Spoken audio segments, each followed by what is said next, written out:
I think you have to first be clear on why you're doing this, right? I mean, if why you want to become a content creator or why you're doing this is basically to become an influencer, to start monetizing the account, I feel like that in itself is a false start. And because the problem is, when I think about, I mean, why I started was there was no business plan, there was no strategy. I never in my wildest dreams thought that this would be happening or that this account would go anywhere. It was basically my Instagram account was created to be an online scrapbook.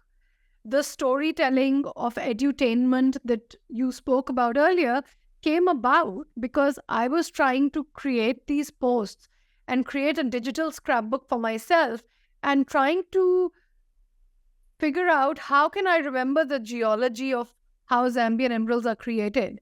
And so I created this love story between dark, handsome rock called talc magnetite schist and a beautiful pegmatite. And they fall in love. And, I created this love story and I created a post out of it. And that was my way so that I remember it. Right. And I feel that you need to be and the reason why it resonated with people was because there was this sense of authenticity to the content, right? And not to say that I'm a genius and I did this marvelous thing. I'm not trying to say that. I'm just trying to say that authenticity, perfection is overrated. You got to keep things real.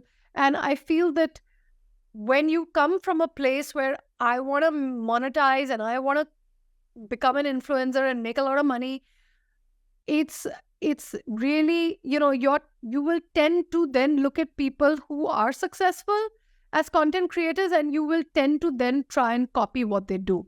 And the minute you get into that copying rut, you've lost the plot, because the problem with copying is that it becomes very difficult to develop your own unique style from that, right? So you need to start from why you're doing it. What is it that you can bring that is new? What is it that you can do? Because there are people who are really successful at this, but you can't be that person because that spot is already taken. So all you can do is be the best you and bring something fresh to the conversation, bring something fresh to the table that someone hasn't seen before. And be ready to work for free. I worked without charging anyone anything